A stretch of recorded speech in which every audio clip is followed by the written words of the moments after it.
घरी गेले का? अध्यक्ष महोदय, मगाशी मी सभागृहात नव्हतो मी मगाशी ते चर्चा चालू होती ती मंत्र्यांनी मला सांगितलं आणि तुम्ही तसे निर्देश देखील दिलेले आहेत. मला एवढंच सांगायचं आहे की सभागृहाचं कामकाज जे आहे तुमच्या अध्यक्षतेखाली चालतं. आज मी त्यांना सांगू इच्छितो कि काल जो एक जोर का झटका धीरे से लगा है त्यामुळे त्यांचं मानसिक संतुलन बिघडलेलं आहे. आणि दुसरी गोष्ट, मानसिक संतुलन बिघडलंय आणि त्यामुळे आता आणखी झटके लागणार आहेत.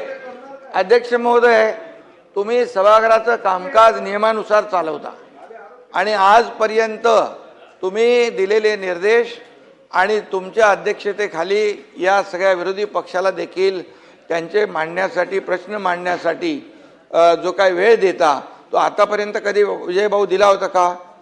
आणि दुसरी गोष्ट, राज्यमंत्री असतात, एखाद्या प्रश्नाला, एखाद्या लक्षवेधीला अतिशय व्यवस्थित न्याय मिळाला पाहिजे म्हणून तुम्ही हे जे काय कामाचं वाटप तुमच्या अध्यक्षतेखाली झालेलं आहे आणि ज्या ज्या वेळेस राज्यमंत्री जेव्हा प्रश्नाचं उत्तर द्यायला कधी त्याच्याकडून अधिक कमी जादा माहिती मिळते त्यावेळेस स्वतः मंत्री असतात, मी स्वतः येतो, मुख्यमंत्री स्वतः येऊन उत्तर देतात आणि त्यामुळे हे कलेक्टिव्ह आमची रिस्पॉन्सिबिलिटी आहे, जबाबदारी आहे. त्यामुळे काय आता काय झालंय, त्यांच्याकडे मुद्दे नाही आहे, ते डेस्परेट झालेले आहेत, फ्रस्ट्रेट झालेले आहेत आणि आता त्यांचं मानसिक संतुलन बिघडलेलं आहे. त्यामुळे आता ते नाही आहेत. नाही तर मी बोललो असतो, कोण होता असं तू, काय झाला असं तू, अरे वेड्या असा वाया गेला असं तू, अरे काय आहे. त्यामुळे अध्यक्ष महोदय, त्यांना जे जे काही प्रश्नांचे उत्तर पाहिजे त्यासाठी सभागृहात थांबले पाहिजेत आणि म्हणून प्रत्येक प्रश्नाचं उत्तर द्यायला सरकार समर्थ आहे. बिलकुल आम्ही समर्थ आहोत. प्रश्न मांडण्याची जबाबदारी जी आहे ती त्यांनी पार पाडली पाहिजे. नुसतं स्टंटगिरी करून येऊन इथे काहीतरी बडबड करून जायचं आणि सभागृहाचा वेळ वाया घालवायचा.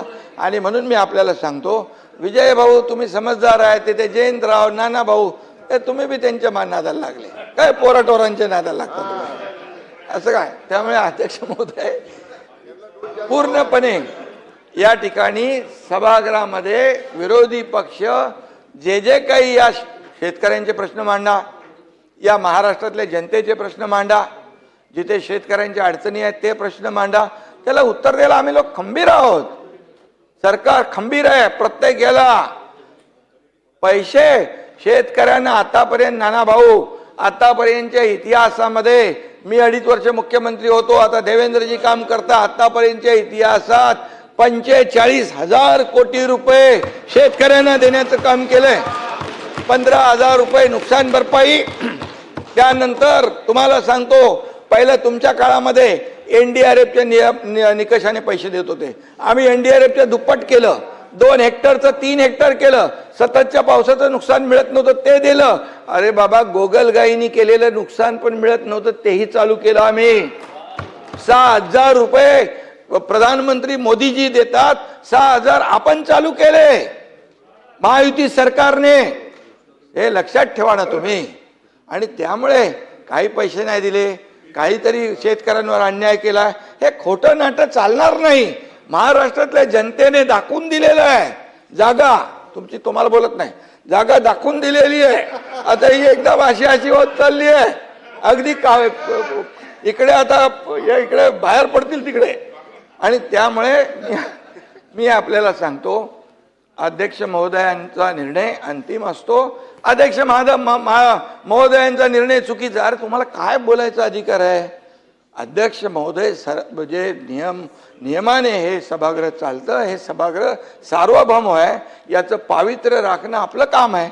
त्यामुळे आम्ही सगळे काय सर्व 19 ते 22 काय होतं तुम्ही लक्षात, तुम्ही होते ना जयंतराव, 19 ते 22 काय परिस्थिती होती, उत्तर द्यायला कोण सांगायचं? अरे बाबा, सभागृहात तरी बसायची का लोक? सभागृहात तरी बसायचे का? अरे म्हणून मी सांगतो जरा थोडं मागे वळून बघावं, आत्मपरीक्षण करावं आणि आत्मचिंतन करावं। जो जो जो जो शीशे के घर में रहते और दूसरे के घर पे पत्थर नहीं फेंका करते।